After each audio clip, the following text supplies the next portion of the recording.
پہلے ہم اللہ کا شکر ادا کرتے ہیں کہ جس نے ہمیں دینی تعلیم حاصل کرنے کے لیے منتخب کیا۔ یہ بہت بڑی سعادت ہے کہ انسان دینی تعلیم میں مشغول رہتا ہے۔ دینی تعلیم حاصل کرنا بذات خود ایک عمل ہے، چاہے پھر اس کو حاصل ہو جائے یا نہ ہو جائے، یعنی دین کی تعلیم حاصل کرنے کی کوشش کرنا بذات خود ایک عمل ہے۔ اور اگر انسان کو دین کا علم حاصل نہ ہو جائے اس طرح سے جس طرح سے وہ کوشش کر رہا ہے، تب بھی اس کو ثواب ملے گا۔ اس لیے حدیث میں آیا من سلک طریقا یلتمس فیہ علما سہل اللہ لہ بہ طریقا الی الجنہ۔ سلک طریقا یعنی جو آدمی ایسا راستہ اختیار کرتا ہے، یلتمس فیہ علما، اس میں وہ علم کی تلاش کرتا ہے، علم کو ڈھونڈتا ہے، علم کا التماس کرتا ہے، یعنی علم کی تلاش میں ہے وہ۔ اب التماس کا مطلب یہ ہے کہ تلاش کر رہا ہے، وہاں پہ حاصلہ لفظ نہیں آیا ہے کہ جس کو حاصل ہو گیا اسی کو ملے گا، اسی کو راستہ جنت کا آسان ہوگا، نہیں، بلکہ جو کوشش کر رہا ہے، جو علم حاصل کرنے کی کوشش کر رہا ہے، محنت کر رہا ہے، اس کے بعد اس کو اگر تھوڑا ہی حاصل ہو رہا ہے، سہل اللہ لہ بہ طریقا الی الجنہ، اللہ تعالیٰ اس علم کے ذریعے، اس تلاش کے ذریعے اس کا جنت کا راستہ آسان کر دیتا ہے۔ کیا مطلب جنت کا راستہ آسان کر دیتا ہے؟ یعنی کہ اس کو وہی کام آسان ہو جاتے ہیں جو جنت تک لے جانے والے۔ تو اس اعتبار سے جو ہے ہمارے لیے بڑی سعادت مندی کی بات ہے کہ ہم ان ساری چیزوں میں مشغول رہتے ہیں۔ اللہ سے ہم دعا کرتے ہیں کہ اللہ تعالیٰ ہمارے لیے علم حجت بنائے، ان یجعل هذا العلم حجۃ لنا۔ اس لیے علماء سلف اس طرح کے الفاظ استعمال کرتے تھے جب علم حاصل کرتے تھے، یا علم حاصل کرنے کے بعد بھی، علم حاصل کرنے کے دوران بھی، علم کی تبلیغ کے دوران بھی وہ اس طرح سے دعا اکثر کیا کرتے تھے کہ اللہم اجعل هذا العلم حجۃ لنا، ہمارے لیے اس علم کو حجت بنا، لا علینا، ہم پر اس علم کو حجت نہ بنانا، یعنی ہمارے لیے باعث وبال نہیں بنانا ہے، بلکہ ہمارے لیے باعث خیر بنانا۔ تو اللہ سے ہم دعا کرتے ہیں اللہ تعالیٰ ہمیں یہ علم جو ہے ہمارے لیے آخرت میں نجات کا ذریعہ بنائے۔ اور جس کتاب کو ہم پڑھنے جا رہے ہیں وہ ایک ایسی کتاب ہے، اس کو یعنی ہر زمانے میں اس کتاب کا مطالعہ ہونا چاہیے، ہر زمانے میں اس کتاب کا مطالعہ ہونا چاہیے، کیونکہ اکثر و بیشتر اس کتاب میں جن چیزوں کا ذکر کیا گیا ہے انہی چیزوں میں انسان دھوکہ کھاتا ہے، انہی چیزوں میں انسان بھٹکتا ہے۔ اس لیے ابن تیمیہ رحمۃ اللہ علیہ نے، شیخ الاسلام ابن تیمیہ نے کتاب لکھی، اس کا نام رکھا انہوں نے منہاج السنہ النبویہ فی نقض کلام الشیعہ والقدریہ۔ منہاج السنہ النبویہ یعنی نبوی طریقے کا، سنت نبوی کا طریقہ، فی نقد کلام الشیعہ والقدریہ، شیعہ اور قدریہ کو کلام کو رد کرنے کے لیے۔ یہ کتاب جو ہے، اس کتاب کے چونکہ کتاب بہت زیادہ طویل ہے، زیادہ اس میں مجلدات ہیں، کتاب کو مختصر بہت سارے علماء نے کیا ہے، اس کتاب کو مختصر یعنی اس کا خلاصہ اس مختصر انداز میں بہت سارے علماء نے لکھا ہے۔ ان علماء میں سے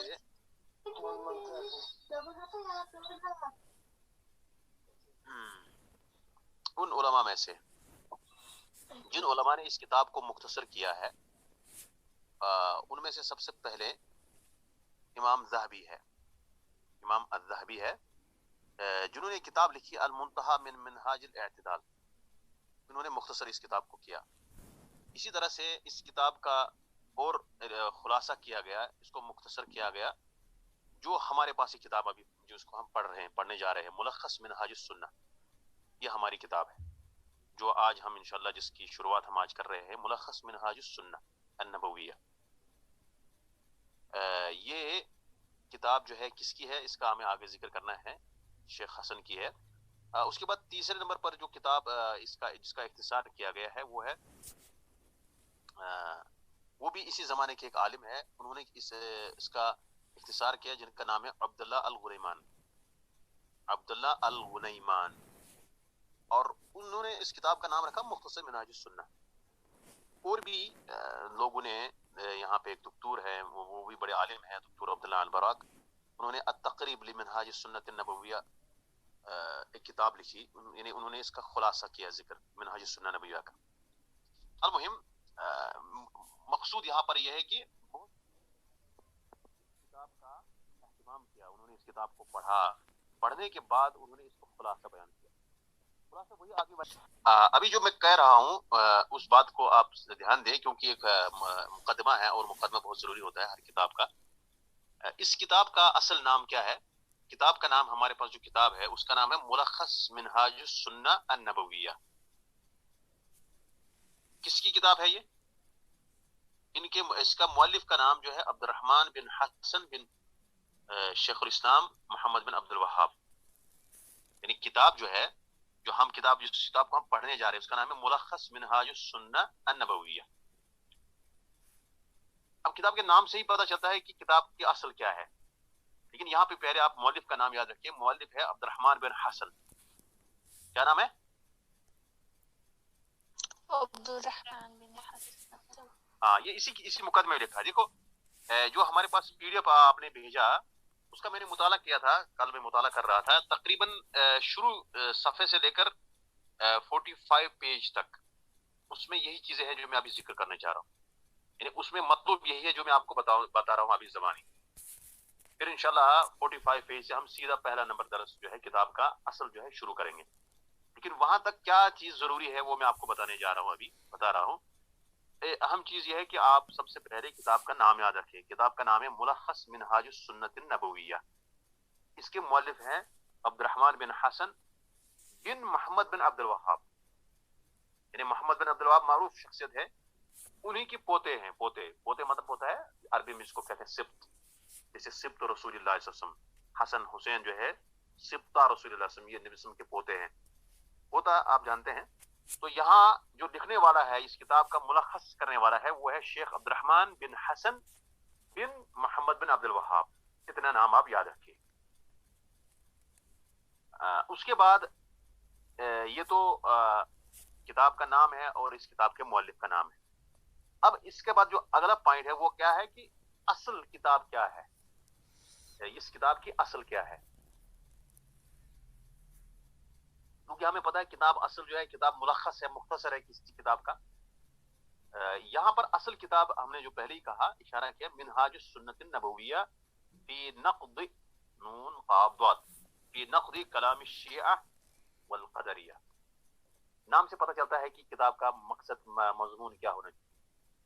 نام سے آپ کو سمجھ آ رہا ہے کہ اس کتاب کے نام سے ہی جو ہے پتہ چل رہا ہے کہ اس کتاب کا مضمون کیا ہے، اس کتاب کا اس کا عنوان کیا ہونا چاہیے۔ یعنی اس عنوان تو یہ ہے، لیکن اس کتاب کا مضمون کیا ہے؟ مضمون آپ سمجھتے ہیں کہ اس کے اندر کیا چیز ہو سکتی ہے، یہ کس چیز کے متعلق کتاب لکھی گئی ہے۔ یہ آپ کے جب نام آپ اس کتاب کا پڑھتے ہیں تو اسی سے پتہ چل جاتا ہے۔ کوئی بتا سکتا ہے آپ میں سے کہ اس منہاج السنۃ النبویہ فی نقد کلام الشیعہ والقدریہ، اس میں روافض اور قدریہ کا رد ہے۔ آپ دیکھیں گے کہ جیسے آج کے زمانے میں کوئی کتاب لکھتا ہے، آج کے زمانے میں کوئی آدمی جو گمراہ ہے، کوئی ضال آدمی ہے، کوئی مبتدع ہے، وہ کوئی کتاب لکھ رہا ہے، اس کتاب میں وہ شرکیات اور جو ہے منکرات اور بدعات وغیرہ لکھتا ہے، پھر کوئی شخص، کوئی عالم اس کے جواب میں رد لکھتا ہے، جیسے آج کل کے زمانے میں ہوتا ہے۔ ایسا پہلے سے ہی آیا ہے، پہلے زمانے میں بھی ایسا ہوتا تھا۔ پہلے زمانے میں کیا ہوا کہ یہ کتاب کیوں جو ہے ضرورت پڑی ابن تیمیہ کو لکھنے کی؟ یعنی آپ سمجھ سکتے ہیں کہ آپ اس کتاب کا سبب تالیف کیا ہے یا وجہ تالیف کیا ہے، اس کا ریزن کیا ہے لکھنے کا۔ نام تو ہم نے دیکھا، سنا آپ نے، منہاج السنۃ النبویہ فی نقد کلام الشیعہ والقدریہ۔ یعنی نبی سنت نبی کا، یعنی سنت کا طریقہ کس بارے میں، ہم نے جب سنت کا طریقہ اپنایا تو آٹومیٹکلی جو ہے وہ طریقہ شیعہ یعنی روافض اور قدریہ جو ہے ان کے کلام کو رد کرتا ہے۔ یعنی آپ جب سنت کے طریقے پہ چلیں گے، اس منہاج پہ چلیں گے، اس طریقے پہ چلیں گے جو سنت کا طریقہ ہے، جو صحابہ کا طریقہ ہے، تو ظاہر سی بات ہے کہ آپ ان لوگوں کا بالکل الٹا کرتے ہیں یا ان لوگوں کے خلاف ہو جاتے ہیں یا ان لوگوں کا کی مخالفت کر رہے ہیں جو سنت پر نہیں چلتے ہیں. اب اس میں سب سے پہلے جو چیز آتی ہے، یعنی سب سے پہلے میں یہ نہیں کہوں گا کون آتے ہیں، اس میں خوارج بھی آتے ہیں اور شیعہ بھی آتے ہیں، جو سب سے اسلام کے مین دو فرقے ہیں. اسلام کے اندر جو سب سے پہلے دو فرقے ظاہر ہوئے وہ تھے مطلب شیعہ اور خوارج. لیکن یہاں پر شیعہ اور قدریہ کا ذکر ہے، کیونکہ قدریہ بھی ایک ایسا فرقہ آیا جیسے ہم نے پڑھا ہوگا یا آپ پڑھیں گے انشاءاللہ کہ اول من قال بالقدر معبد الجہنی، جیسے حدیث جبریل میں آپ نے کلیہ صرفے میں دکتور عبداللطیف الکندی حفظہ اللہ کے پاس پڑھا ہوگا کہ اول من قال بالقدر معبد الجہنی. وہ حدیث کا جو سبب کیا تھا، حدیث جبریل کا جو سبب بیان کرنے کا وہی تھا کہ جب قدریہ نے جب انکار کیا معبد الجہنی نے تقدیر کا، تو اس پر جو ہے ابن عمر نے اس کو حدیث جو ہے بیان کی اور انہوں نے کہا تھا کہ میں نے اپنے باپ سے اس حدیث کو سنا تھا، اور اس کے بعد انہوں نے کہا تھا کہ بھائی جو شخص تقدیر کا انکار کر رہا ہے میں اس سے بری ہوں، میں اس سے برات کا اعلان کرتا ہوں اور وہ مجھ سے بری ہے. تو جب یہ ہم نے قدریہ، اس لیے یہاں پہ ابن تیمیہ رحمۃ اللہ نے اس کتاب کا نام ہی رکھ دیا شیعہ اور قدریہ کے بارے میں، کیونکہ یہ دو ایسی جماعت ہیں جو اسلام سے جن کا اسلام کے اندر سب سے زیادہ خرافات اور بدعات پھیلانے کا ہاتھ رہا ہے. تو المہم میرے کہنے کا مقصد یہ ہے کہ منہاج السنت النبویہ فی نقد کلام الشیعہ والقدریہ، اس کتاب کے ان نام سے ہمیں اس کا مضمون بھی پتہ چل گیا، اور مؤلف اس کا پتہ ہے شیخ الاسلام یعنی عبد الحلیم، ان کا نام ہے ابن تیمیہ. 728 ہجری میں ان کی وفات ہوئی ہے، یہ تم آپ جانتے ہوں گے زیادہ. اس کے بعد جو ہے ہمیں یہ دیکھنا ہے کہ وجہ تالیف کیا ہے، سبب تالیف اس کتاب کا کیا رہا ابن تیمیہ کے پاس. شیخ الاسلام ابن تیمیہ للرد علی ابن المطہر فی کتابہ منہاج الاستقامہ فی اثبات الامامہ. اس زمانے میں ابن تیمیہ رحمۃ اللہ علیہ 728 ہجری میں ان کی وفات ہوئی ہے. اس کا مطلب ہے کہ یہ 8ویں صدی کے عالم رہے ہیں. 8ویں صدی میں ایک شخص نے کتاب لکھی، اس کا نام انہوں نے رکھا، وہ شخص تھا شیعہ. اس کا وہ معروف ہے، شیعہ کا ایک عالم تھا، اس کا نام تھا ابن المطہر. ابن المطہر نے اپنی کتاب میں لکھا، اس کتاب کا نام انہوں نے رکھا منہاج الاستقامہ فی اثبات الامامہ. منہاج الاستقامہ فی اثبات الامامہ. کس نے لکھی کتاب؟ ابن المطہر نے. مطہر میم طاہارہ جیسے معروف ہے. ابن المطہر نے کتاب لکھی، جو شیعہ عالم تھا اس نے کتاب لکھی، اس کا نام اس نے رکھا منہاج الاستقامہ فی اثبات الامامہ. قریب نام منہاج الاستقامہ. استقامت آپ جانتے ہیں، استقامت کا طریقہ، فی اثبات الامامہ، امامت کی اثبات کرنے میں. یعنی کہ آپ دیکھیں گے کہ لوگ جو ہے یہ جو شیعہ لوگ ہیں، شیعہ لوگ امامت کو ثابت کرتے ہیں. وہ کہتے ہیں امامت کس کے اندر تھی، امامت اصل میں علی کے رضی اللہ تعالیٰ عنہ میں تھی، پھر جو ہے ان سے چھین لی گئی وغیرہ وغیرہ. تو اس نے یہاں پہ اس کتاب میں خرافات سارے ذکر کیے جو شیعوں کے ہوتے ہیں. ابن کثیر رحمۃ اللہ علیہ نے جب اس کتاب کے بارے میں کہا تو انہوں نے کہا کہ وقت خبط فیہ فی المعقول والمنقول. یہاں پر ابن المطہر، یہ ابن المطہر طاہارہ، اس کو آپ ایک لکھ سکتے ہیں، یہ امام ہے شیعہ کا. اس نے کتاب لکھی منہاج الاستقامہ. استقامت الف سین تا منہاج، اس طرح سے آپ لکھے منہاج الاستقامہ. شیخ الاسلام ابن تیمیہ نے ابن المطہر پر رد لکھا. ابن المطہر نے کتاب لکھی تھی، اس کا نام تھا منہاج الاستقامہ فی اثبات الامامہ. منہاج الاستقامہ فی اثبات الامامہ. اس کتاب کے بارے میں ابن کثیر تقریباً 774 ان کی وفات ہوئی ہے. انہوں نے اس کتاب کے بارے میں جو خلاصہ بیان کیا ہے، انہوں نے کہا وقد خبط فیہ فی المعقول والمنقول. کہہ رہا کہ اس نے جو ہے خبط، کیا کہتے ہیں کہ چلنا، یعنی اس میں ایسا چلا، یعنی اس نے غلط طریقہ اختیار کیا معقولات میں بھی منقولات میں بھی. یعنی کہ جو قرآن حدیث ہے اس میں بھی اس نے اس سے بھی یہ جو ہے ہٹ کے چلا ہے، اور عقل کے اندر جو عقل کے موافقت میں جو چیزیں ہوتی اس کی بھی اس نے مخالفت کی ہے. ولم یدری کیف یتوجہ اذ خرج عن الاستقامہ. وقد انتدب للرد علیہ فی ذلک ابو العباس. یہ ایک کتاب میں لکھا گیا ہے، ڈائریکٹ ابن کثیر کی کتاب میں مجھے نہیں ملا یہ ابھی تک. یہ کشف الظنون کتاب ہے، اس میں ہی لکھا گیا ہے، یہ عبارت لکھی ہے ابن کثیر رحمۃ اللہ علیہ کی طرف سے نقل کی گئی ہے کہ اس صاحب نے، جو ابن المطہر ہے، جب اس نے کتاب لکھی منہاج الاستقامہ فی اثبات الامامہ، تو ابن کثیر کہتے ہیں کہ اس نے سلف کا طریقہ اس میں بالکل اختیار نہیں کیا. اس نے یہاں پہ ساری چیزوں، سارے لوگوں کی مخالفت کی ہے. معقول یعنی عقل سے جو چیز انسان ثابت کرتا ہے اس کی بھی مخالفت کی ہے، اور جو قرآن و حدیث سے ثابت ہے اس کا بھی اس نے انکار کر دیا.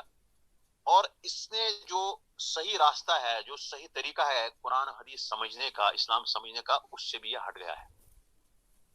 اب اس لیے وقت انتدب للرد علیہ فی ذلک ابو العباس. ابو العباس کس کی کنیت ہے؟ یہ ابن تیمیہ کی کنیت ہے. ابن تیمیہ کی کنیت ہے ابو العباس.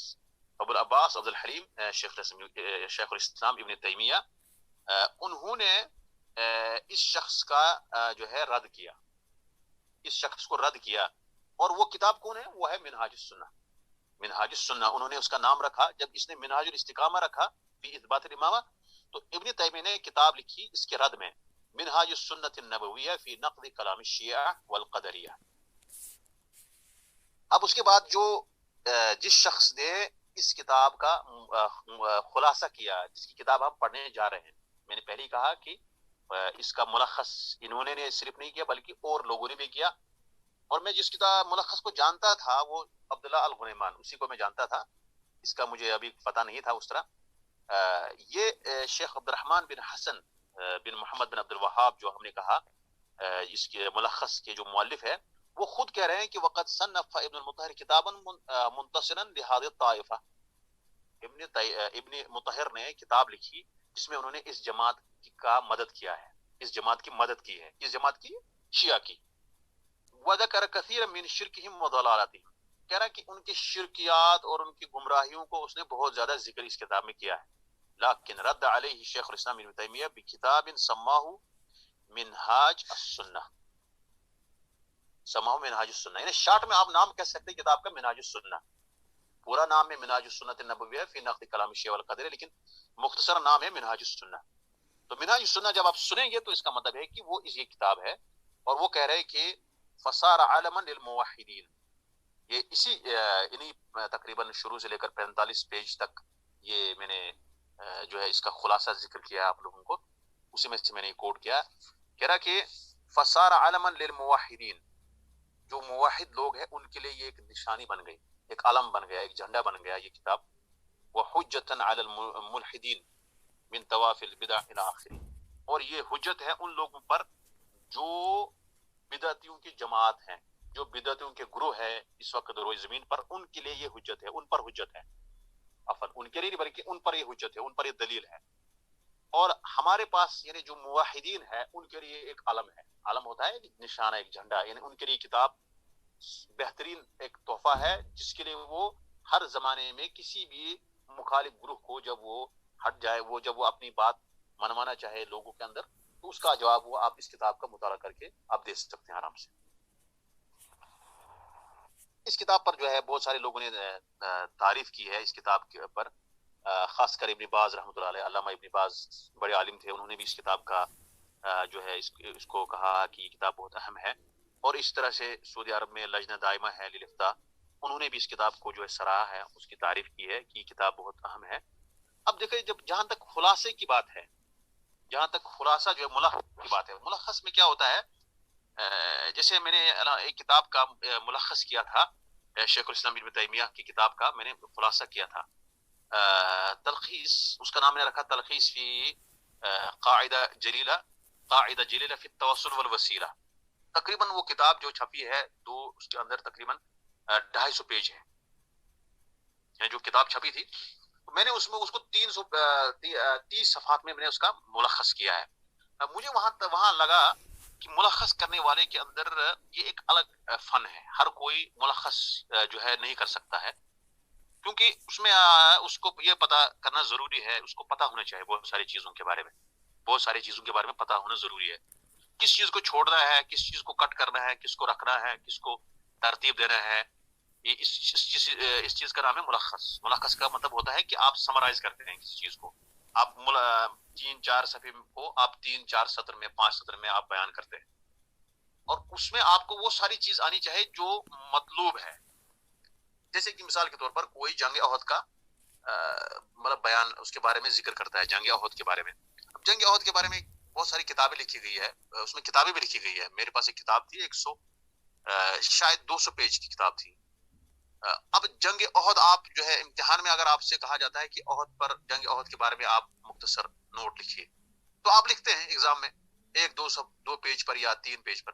تو آپ کو جو ہے اس میں اہم چیز آپ ذکر کرتے ہیں، اہم چیز آپ ذکر کرتے ہیں. لیکن اگر جب آپ تفصیل میں جائیں گے تو اس کے 200 پیج 300 پیج کی ضرورت ہے، اس میں پیجز کی ضرورت ہے، 400 کی بھی صفحات ضرورت پڑے گی، کیونکہ اس کے اندر دیکھنا ہے ہر چیزیں جو ہوا ہے اس میں. تو اسی اعتبار سے کتاب کو جب انسان ملخص کرتا ہے، اس کے لیے سب سے پہلے علم ہونا چاہیے. جس موضوع پر وہ جس کتاب لکھی گئی ہے اس موضوع کے بارے میں اس کا علم ہونا ضروری ہے.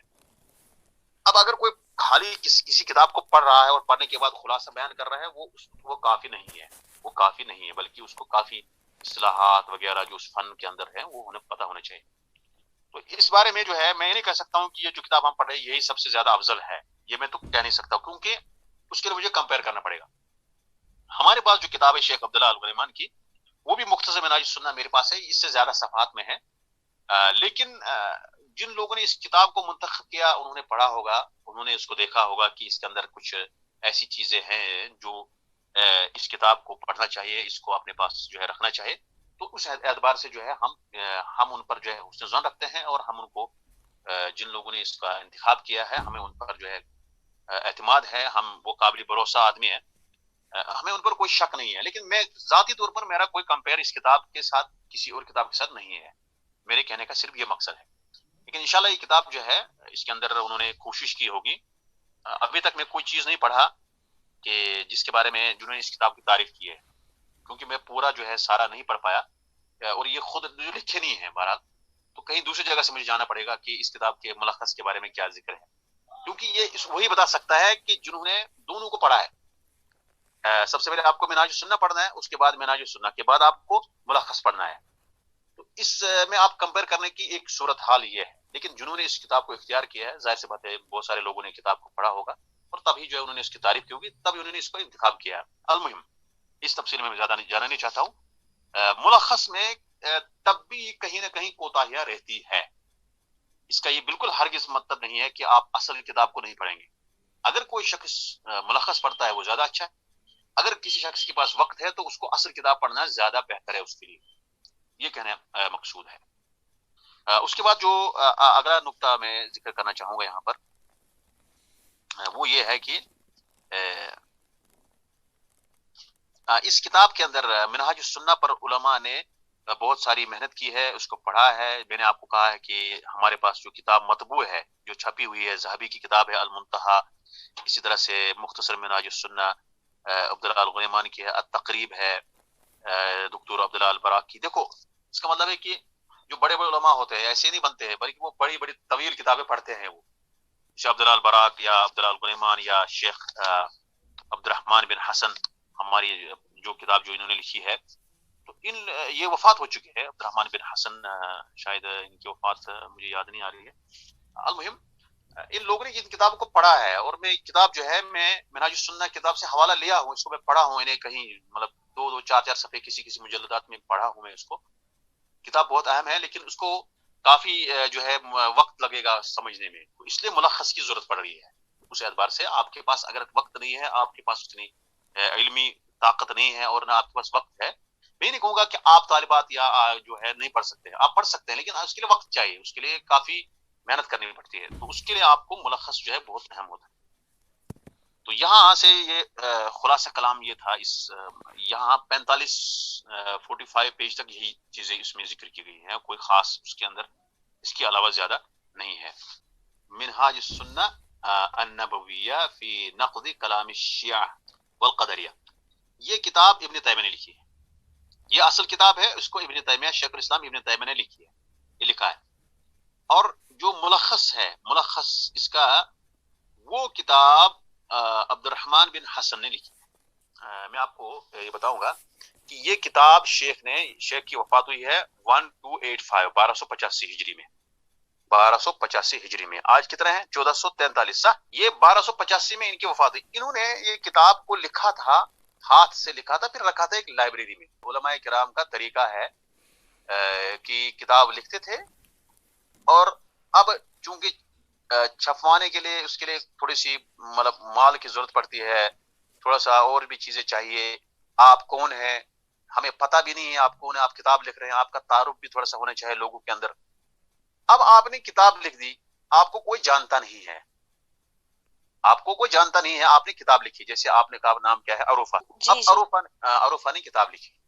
عروفہ جو ہے اتنی معروف نہیں ہے، میں بھی نہیں جانتا ہوں، مثال کے طور پر اور بھی نہیں لوگ اس کو جانتے، کشمیر کے لوگ نہیں جانتے. اس نے کتاب لکھی 100 پیج یا 200 پیج پر. پھر اس نے رکھ دیا کسی مکتبے میں، مکتبہ مطلب لائبریری میں رکھ دیا اپنے ہاتھ سے. پھر لائبریری میں جو لوگ آتے ہیں، کیوں رکھتے ہیں لائبریری میں؟ کیونکہ سارے لوگ وہیں آتے ہیں، جو پڑھے لکھے لوگ ہوتے ہیں وہ لائبریری کا رخ کرتے ہیں. وہ کسی کے گھر نہیں جائیں گے بلکہ وہ لائبریری میں جائیں گے. وہاں پڑھنے کے بعد کوئی اٹھا تو اس نے دیکھا پرانے مخطوطات، یعنی جو ہاتھ سے لکھے ہوئے ہیں، وہ اس کو دیکھتا ہے پڑھتا ہے، تو اس کو لگتا ہے کہ یہ کتاب بہت اچھی ہے. کیونکہ وہ خود عالم ہوتا ہے، بڑا آدمی ہوتا ہے، یا تو استاد ہوتا ہے، یا استاد مساعد ہوتا ہے، یا پروفیسر ہوتا ہے، کوئی بھی المہم علم دوست آدمی ہوتا ہے. جب وہ اس لائبریری میں جاتا ہے، وہاں اس کتاب کو پڑھتا ہے، اس ہاتھ سے لکھی ہوئی میرے مطلب، تو وہاں اس کو پتا چلتا ہے کہ یار یہ کتاب بہت اہم ہے، اس کو چھپوانا چاہیے. اور ایسے ہی ہوتا ہے. آپ دیکھیں گے شیخ الاسلام ابن تیمیہ رحمۃ اللہ اپنی زندگی میں مشہور ہوئے نہیں، ان کو مطلب مشکلات اٹھانا پڑی. ہمارے پاس ٹائم نہیں ہے کہ میں ان کا سوانح حیات تھوڑا سا آپ کو پڑھاتا. ہو سکتا ہے آخر میں ہم کو موقع مل جائے، میں آپ کو بتاؤں گا انشاءاللہ. ابن تیمیہ رحمۃ اللہ اپنی زندگی میں سب سے زیادہ مؤثر جو ہے شیخ نے مجھے بتایا تھا ایک مرتبہ، دکتور پروفیسر حمید نسیم رفیع آبادی، شاید آپ نے نام سنا ہوگا، نہیں سنا ہوگا. المہم آج آپ نے سنا. کشمیر کے مطلب اسلامک اسٹڈیز کے پروفیسر ہیں، ماشاءاللہ پروفیسر ہے، یعنی فل پروفیسر. ایک ہوتا ہے نا جو کوئی ہماری طرح استاد کوئی ٹیچر ہوتا ہے، پھر وہ اپنے آپ کو لیکچرر بتا دیتا ہے یا پروفیسر بتا ہے، وہ فل پروفیسر ہے اور بہت انہوں نے لکھا ہے. تو انہوں نے ایک مرتبہ کہا ابن تیمیہ کے متعلق، یہ جو مطلب بہت اہم بات انہوں نے کہی ہے کہ کچھ لوگ جو ہے زندگی میں مشہور ہوتے ہیں، کچھ مرنے کے بعد ہوتے ہیں. اور انہوں نے شیخ الاسلام ابن تیمیہ کی مثال دی. شیخ الاسلام ابن تیمیہ اپنی زندگی میں مشہور ہوئے نہیں، بعد میں ہوئے. کیا انہوں نے کیا؟ انہوں نے کتابیں لکھی، جیل میں گئے، پتہ نہیں کہاں گئے، جہاں بھی گئے انہوں نے کتاب لکھی اور رکھ دیا. کس میں؟ مکتبات میں، لائبریریز میں رکھ دیا، وہاں یہاں رکھ دیا. بعد میں 100 سال کے بعد، 200 سال کے بعد لوگ آئے، انہوں نے اس کو جو ہے اچھی طرح سے لکھا، کمپوز کیا، پھر اس کو لوگوں میں منتشر کیا، لوگوں میں عام کیا. پھر میں لوگوں کو پتا چلا کہ شیخ الاسلام ابن تیمیہ کوئی شخصیت تھی. اس زمانے کے لوگوں کو پتا چلا کہ انہوں نے اللہ کے راستے میں لڑا بھی جہاں ضرورت پڑی. اور کچھ لوگ آس پاس کے جانتے تھے، لیکن ہم لوگ تو جان نہیں پاتے، یا ہم سے پہلے جتنے اب تک لوگ آئے ہیں وہ کیسے جانتے؟ انہوں نے ان کی کتابوں کو پڑھا اور اس سے جانا، اور قیامت تک ابن تیمیہ رحمۃ اللہ کا نام رہے گا. یہ کوئی مانے نہ مانے، بلکہ قیامت تک ان کا ذکر رہے گا، اور ذکر خیر لوگ کریں گے. ٹھیک ہے، لوگ گالیاں بھی دیں گے کچھ، ہاں وہ بھی ایسے بھی لوگ ہیں، اور وہ گالیاں ان کے لیے جو ہے وہ بھی ان کے لیے خیر ہی ہے. کہنے کا مقصد ہے کہ یہ مرنے کے بعد مشہور ہوئے ابن تیمیہ. ان کی جو کتابیں ہیں منہاج السنہ، یہ سارے بعد میں لوگوں کو پتا چلا، یا فتاوا ہے، یا باقی جو ہے تعارض العقل والنقل، یا جتنی کتابیں ہیں بعد میں پتا چلا لوگوں. اسی طرح سے شیخ عبد الرحمن بن حسن بن محمد بن عبد الوہاب، جو میں نے نام بتایا، 1285 ہجری میں ان کی وفات ہوئی، وہ بھی اس کتاب کو انہوں نے ہاتھ سے لکھا. بعد میں آئے لوگ، انہوں نے کہا کہ اس کتاب کو کرنا چاہیے، اور اس کو پھر طبع کیا گیا، پرنٹ کیا گیا اس کو کئی مرتبہ، اور یہ کتاب مشہور ہو گئی. تو یہاں انہوں نے یہ جو ہے مجھے نہیں لگتا ہے کیا انہوں نے ایسا ہی نام رکھا تھا ملخص منہاج السنہ، مجھے واللہ عالم پتہ نہیں ہے، لیکن ہمارے فرنٹ پیج پہ یہی لکھا ہوا ہے، ملخص منہاج السنہ لابی العباس ابن تیمیہ. لیکن ایسا نہیں ہونا چاہیے. کیوں؟ کیونکہ ملخص جو ہے کس کی ہے؟ ملخص کس نے کیا؟ ملخص تو یہ عبد الرحمن نے کیا، شیخ عبد الرحمن نے کیا. تو اصل یہ ہونا چاہیے ملخص منہاج السنہ للشیخ العلامہ عبد الرحمن بن حسن، لیکن لکھنے والے نے لکھا ہے ملخص منہاج السنہ لابی العباس ابن تیمیہ. خیر بہرحال ایسا جو ہے نہیں ہونا چاہیے. صحیح نام یہ ہے کہ ملخص منہاج السنہ للشیخ عبد الرحمن ابن حسن، یا ایسا ہونا چاہیے ملخص منہاج السنہ، تلخیص الشیخ علامہ عبد الرحمن ابن حسن ہونا چاہیے۔ اور اصل کتاب کس کی ہے؟ اصل کتاب جو ہے منہاج السنہ ہے، ملخص کو چھوڑ دیجیے آپ، اور منہاج السنہ کو آپ جو ہے بریکٹ میں کر دیجیے، منہاج السنہ ابن تیمیہ کی کتاب ہے، اور ملخص منہاج السنہ یہ شیخ عبد الرحمن بن حسن کی ہے، جس کو ہم پڑھ رہے ہیں، ہم ملخص پڑھ رہے ہیں کہ اصل پڑھ رہے ہیں۔ اور اس منہاج السنہ کی اصل کتاب کون ہے؟ جو میں نے آپ کو ابھی تک بتایا، جو بات میں جو سمجھانے جا رہا ہوں وہ بات سمجھ لو۔ ملخص منہاج السنہ ہم پڑھ رہے ہیں، یہ 200 پیج ہے ہمارے پاس، یہ جو ہے انہوں نے لکھا تھا اپنے ہاتھ سے شیخ عبد الرحمن نے، اور کسی جگہ پہ رکھ دیا تھا، پھر ایک آدمی آیا اسے تحقیق کیا اس کو۔ تحقیق کہاں ہے؟ اس کی تحقیق ہے، یہ لکھا ہے نیچے اسی فرنٹ پیج پہ لکھا ہوا ہے، تحقیق عبد الالہ بن عثمان الشایع، عبد الالہ، اس نے تحقیق کیا اس کتاب کو۔ دیکھیں انشاءاللہ ایک کتاب آئے گی میری، وہ بھی اسی طرح سے میں نے ایک کتاب کو تحقیق کیا، وہاں اوپر نام کتاب کا لکھا، ہم نے کیسے لکھا؟ جو کس کی کتاب ہے اس کا ہم نے نام لکھا، نیچے ہوتا ہے تحقیق، یعنی کس نے اس کتاب کو کمپوز کیا، یہ پرانے زمانے کے ہاتھ سے لکھی ہوئی تھی، کس نے اس کو جو ہے اچھی طرح سے لکھا، کس نے اس کی عبارت کو درست کیا، اس کو پڑھا، اس کے اندر جو ہے کہیں غلطیاں تھی اس کو ظاہر کیا، اس کو تصحیح کیا، اس کو ترتیب دی، اس کا مطلب ہوتا ہے تحقیق۔ تحقیق مطلب ہوتا ہے ریسرچ، یعنی اس کا ریسرچر کون ہے؟ عبداللہ ہے۔ لیکن کتاب کس کی ہے؟ کتاب ہے شیخ عبد الرحمن کی۔ تو اس کو ترتیب کو آپ سمجھے، پہلے آپ ملخص منہاج السنہ کس کی کتاب ہے؟ عبد الرحمن کی۔ اور منہاج السنہ اس کتاب کی اصل ہے منہاج السنہ، کیونکہ اس کو جو ملخص جو کیا گیا ہے، اس کا جو مختصر کیا گیا ہے، وہ اس کتاب کو کیا گیا ہے، وہ منہاج السنہ کو کیا۔ منہاج السنہ کس کی کتاب ہے؟ منہاج السنہ ابن تیمیہ نے کیوں لکھی؟ اس نے رد کیا کس کو؟ ابن المطہر کو۔ مطہر کون تھا؟ رافضی تھا، جس نے کتاب لکھی، اس کتاب کا نام کیا تھا؟ بس یہی ہے، یہ خلاصہ کلام ہے اس آج کے درس کا، یہی میں ابھی تک کہہ رہا تھا آپ کو۔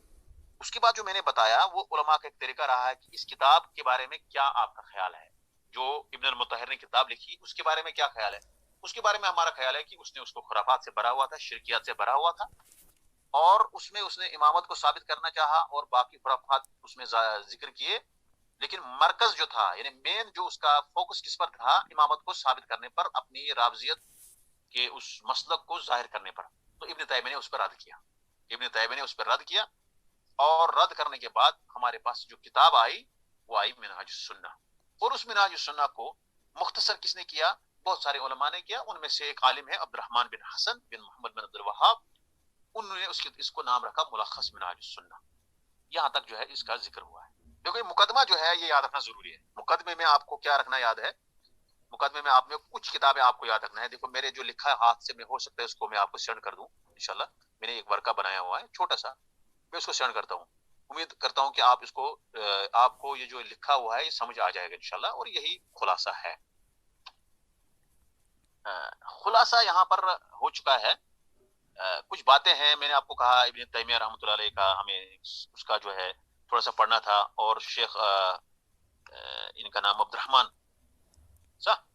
بن حسن کا بھی ایک مطلب انہوں نے جو ہے بایو ڈاٹا دیا ہے، ان کی بایوگرافی دی ہے یہ 45 پیج میں، لیکن ابھی ہمارے پاس یہ ٹائم نہیں ہے، اور یہ ہمارا ہونا چاہیے پتا کہ مؤلف کے بارے میں کیا ہونا چاہیے پتا، لیکن خلاصہ کلام ہے کہ مؤلف جو ہے اس کا عقیدہ صحیح ہے، یہ سلفی العقیدہ ہے، اس کے اندر عقیدے میں کوئی خلل نہیں ہے، اور یہ کتاب کا خلاصہ کرنا یہ اس بات کی سب سے بڑی دلیل ہے کہ یہ صحیح عقیدے پر ہے۔ لیکن پھر بھی اگر آپ چاہیں کہ ہمیں اس کے بارے میں پتہ ہونا چاہیے، فی الحال ہم اس میں نہیں جائیں گے، فی الحال نہ ہم شیخ الاسلام ابن تیمیہ کے بارے میں پڑھیں گے، نہ پڑھیں گے شیخ عبد الرحمن بن حسن کے بارے میں۔ یہ انشاءاللہ آخر میں زندگانی رہی تو انشاءاللہ آخر میں وقت ملا تو آخر میں ہم اس کو تھوڑا سا شارٹ میں آپ کو بتا دوں گا انشاءاللہ، وہ آخری درس ہوگا اس کے بارے میں اگر ہمیں موقع ملا۔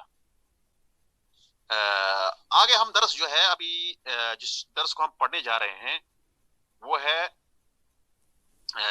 Page number 45۔ ہر دن ہمیں 3 صفحے جو ہے پڑھنا ہے، تب ہمیں صحیح ہوگا۔ بات میں تھوڑا سا اس کو دیکھ رہا تھا، 3 پیج یعنی کتاب کے اندر ہمارے پاس 45 ہے، 46 ہے، 47 ہے، یہ ایک درس ہمارا رہے گا، اور اسی طرح سے اگلے درس میں پھر 3 پیج ہمیں، یعنی ہر روز ہمیں 3 پیج اس کتاب کا پڑھنا ہے، تب ہمیں یہ کتاب ختم ہوگی، کیونکہ 169 تک ہمیں پڑھنا ہے، کیونکہ اس کے بعد جو ہے اس کا کیٹلاگ ہے، یعنی فہرست ہے وغیرہ ہے، وہ ہمیں ضرورت نہیں ہے، ہمیں 45 پیج سے لے کے 169 تک جانا ہے، اور اس کتاب کے اندر کیا ہے محتوا وہ بہت ضروری ہے. لیکن آج میں نے جو بتایا یہ بھی بہت ضروری ہے، کیونکہ پہلے کتاب کیا ہے، اس کا اصل کیا ہے، اس کا مؤلف کیا ہے، اس کے اندر کیوں لکھا اس نے، اس کے اندر کیا وہ کر رہا تھا، کوشش کر رہا تھا، وہ ملخص کرنے والا کون ہے اور تحقیق کرنے والا کون ہے. تحقیق کرنے والا عبداللہ ہے، اس کو بھی آپ یاد رکھیں گے. جو فرنٹ پیج پہ ہے اس کو آپ غور سے دیکھیں گے. فرنٹ پیج جو آپ ہے اس کو کہتے ہیں عربی میں صفحۃ الغلاف، اور صفحۃ الغلاف کو آپ اچھی طرح سے دیکھیں گے، اور جو ہے اس کے اندر جو معلومات ہے وہ آپ کو یاد کرنا ہے.